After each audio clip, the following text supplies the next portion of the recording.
Tanella Boni, matin de couvre-feu. Ida avait décrit toute une ambiance en peu de mots. Cela m'avait déjà permis de croiser le père de Mediana juste avant que les renseignements parallèles ne lui mettent la main dessus et ne le fassent taire pour de bon. Son corps a disparu.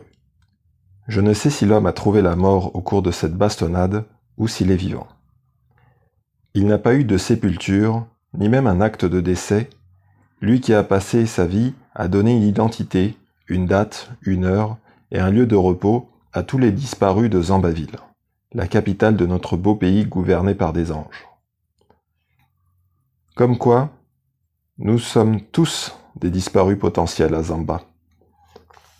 Ce jour-là, quand je suis arrivé à la mairie, il était assis derrière son bureau, d'énormes lunettes lui cachaient la moitié du visage anguleux. L'homme était myope, mais cela ne l'empêchait pas de voir de loin ou de près tout ce qui se tramait autour des morts. Tous ces gens qu'on tuait sans raison, et dont on faisait disparaître les corps. Tous ceux qu'on enterrait à la sauvette en pleine nuit ou au petit matin. Tous ceux qui mouraient d'une balle dans la tête, et dont la mort était classée sous l'étiquette bavure policière et enterrés sans que la justice soit rendue. À Zamba, le plus terrible était l'absence absolue de justice. Tous ceux qu'on éliminait froidement et dont le corps gisait, ni vu ni connu, en pleine forêt ou sur les rives de la lagune. Et à Zambaville, les morts ne se comptaient pas.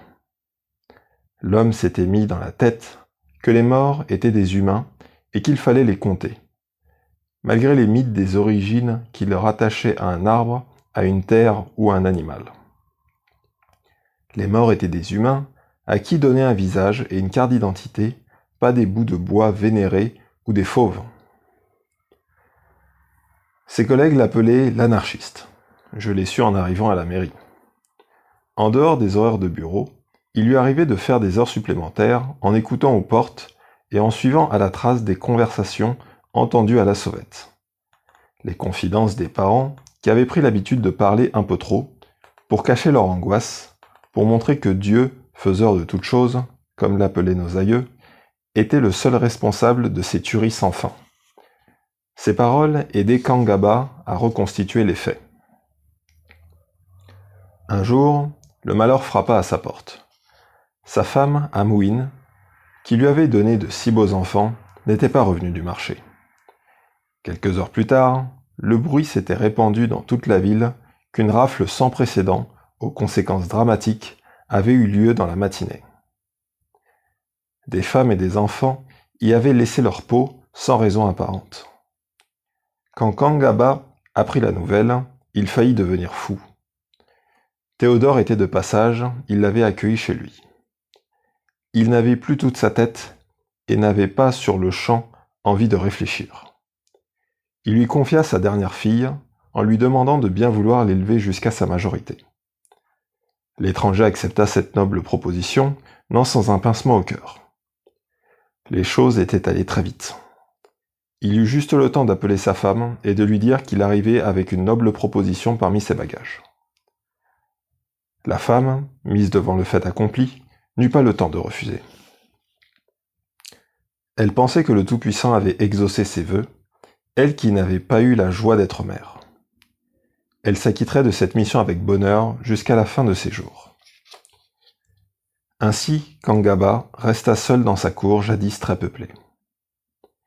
Les neveux et les cousins s'étaient mariés et avaient emménagé de l'autre côté de la ville.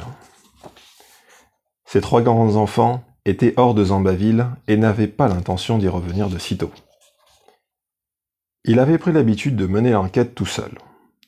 Tout ce temps, il avait redoublé d'ardeur, il enregistrait le nombre de morts et d'inhumés par jour. Il se déplaçait et allait s'enquérir de la manière dont cela se passait au cimetière, là où riches et pauvres se côtoyaient sur le même sol, mais jamais de la même manière. Ici aussi, la division sautait aux yeux. Riches et pauvres emportant leur sort sous le bras, jusque dans la tombe. Parcourir ce trajet qui mène au lieu du repos éternel, étant autant de fois que nécessaire, était devenu une manie, car Kangaba n'avait pas pu voir le corps de sa femme, disparus dans une fosse commune ou envolés comme une fumée en rase campagne avant qu'ils n'arrivent sur les lieux du crime. Ses absences au bureau se faisaient désormais remarquer. La plupart du temps, il y était à des heures indues, quand les autres n'y étaient pas. Il avait fini par retracer les péripéties de cet acte crapuleux. Des éléments de la police parallèle étaient à la recherche d'un évadé de la Malle, la célèbre maison d'arrêt et des libertés. L'évadé était un fils d'esclave. Il s'était réfugié, au dire de quelques témoignages recueillis à la va-vite, dans les rues, au marché le plus proche, là où la plupart des femmes de Zambaville allaient faire des provisions. Il fallait donc passer au peigne fin tous les recoins du marché. Il fallait rafler tous les fils et toutes les filles d'esclaves. On contrôla les identités, mais la méthode la plus rapide avait prévalu. Arsène K, de service ce jour-là, avait paré au plus pressé. Utiliser la méthode la plus rapide, celle qui consistait à lire l'identité de chaque fils ou fille d'esclave sur le visage. Cela ne prit que quelques minutes, au bout desquelles on jeta 107 corps dans une fourgonnette qui roula vers une destination inconnue. Puis, à un moment donné, la fourgonnette fut ouverte en rase campagne. Les corps enchaînés et bastonnés, respirant encore ou ayant déjà perdu connaissance, furent déversés loin de toute habitation. Arsène K et ses hommes les inondèrent d'un bidon rempli d'essence et mirent le feu à la masse informe. Kangaba, assis derrière son bureau avec ses grosses lunettes qui lui mangeaient la moitié du visage, m'a dit qu'il tient cette version des faits du seul rescapé retrouvé dans un caniveau entre la vie et la mort et qui finit par perdre la vie au moment où un des hommes d'Arsène K, 2 jours plus tard, le découvrit au cours d'une autre rafle, traînant entre les maisons et ne sachant où se cacher. Tous les voisins avaient pris la fuite après l'avoir dénoncé comme fils d'esclave. L'évadé de la Malle ne fut jamais retrouvé. Le crime qu'il avait commis en escaladant les murs sordides et les barbelés de ce lieu célèbre fut payé par un autre crime retentissant qui n'ébranla nullement la bonté des anges et l'humanité des habitants de Zambaville. 107 corps fut donc brûlés vifs un beau jour entre midi et 2 parce qu'il fallait nettoyer la ville de tous les étrangers, notables ou fils d'esclaves, au moment où Zamba empruntait résolument le chemin de la prospérité. L'homme parlait lentement, et le poids de ses paroles m'oppressait. Jusqu'à ce jour, je n'avais pas encore pris toute la mesure du drame vécu par ces hommes et ces femmes traqués dans leur propre pays, ne sachant où aller, déambulant à la merci d'une bastonnade mortelle ou d'une balle dans la tête. On les appelait esclaves ou fils d'esclaves, comme si dans le monde, une loi n'avait pas aboli l'esclavage depuis 2 siècles. Les plus rusés les appelaient envahisseurs ou étrangers. À Zamba, on croyait à tort que les esclaves étaient reconnaissables à la langue qu'ils parlaient et à l'habillement. Tous les jours, cette partie de la population devait faire face à des préjugés qui avaient la vie dure depuis que les anges avaient réveillé les démons de la division dans les rangs des habitants de Zamba. Je ne sais plus pourquoi j'étais venu voir l'anarchiste.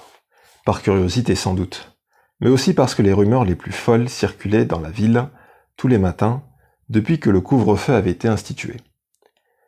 Des rumeurs d'enlèvement, de rafles, de tueries et d'autres atrocités auxquelles les gens de Zamba s'habituaient. Personne ne disait mot. Chacun pensait que cela se passait toujours de l'autre côté de la frontière. Il a fallu attendre les matins de couvre-feu pour se rendre à l'évidence. Ni la guerre, ni la haine de l'autre côté. Encore moins la floraison des polices parallèles n'épargnait le sol de Zamba qui, pour toujours, était entré dans la spirale de la violence et le cycle de la banalité de la mort qui, depuis plusieurs années, avait droit de citer au grand jour. Les morts pouvaient joncher les rues sans que personne ne s'en émeuve. Je voulais comprendre ce qui nous arrivait, comment cela avait commencé. Mais peut-être n'y avait-il rien à comprendre de la bêtise de ceux qui nous gouvernent, de la lâcheté de nous tous qui gardons le silence. Les mots de ma belle-sœur, Ida, qui se préoccupe toujours de tous les maux du monde, avaient fini par m'ouvrir les yeux. Je m'arrachais peu à peu à cette torpeur généralisée, Alors j'acceptai la proposition que Kangaba venait de me faire. Vous viendrez avec moi et vous verrez par vous-même les corps enterrés à la hâte, sans même prévenir les parents. Les corps méconnaissables. Venez, j'espère que je peux me monter à vos côtés. J'espère que je peux me permettre de monter à vos côtés dans votre voiture. Il s'installa près de moi. La traversée de Zambaville en plein midi ne fut pas de tout repos. La foule était immense, comme si chacun avait besoin de flâner dans les rues, prendre un peu d'air, afin d'éviter l'étouffement le soir venu. Les soirées étaient en effet maussades. Il n'y avait pas un seul chat dans les rues. Il n'y avait plus de restaurants, plus de bars, plus aucun lieu de distraction dans cette ville qui passait pour être le centre du paradis terrestre. Midi était l'heure idéale pour éviter le couvre-feu, auquel personne ne s'habituait depuis qu'il avait été institué. Et les rues étaient encombrées, et les passants étaient tous à bout de nerfs. En cours de route, Kangaba n'arrêtait pas de parler. Je l'ai écouté pendant tout ce temps, trop occupé à chercher un passage, j'ai gardé le silence, et j'ai beaucoup appris.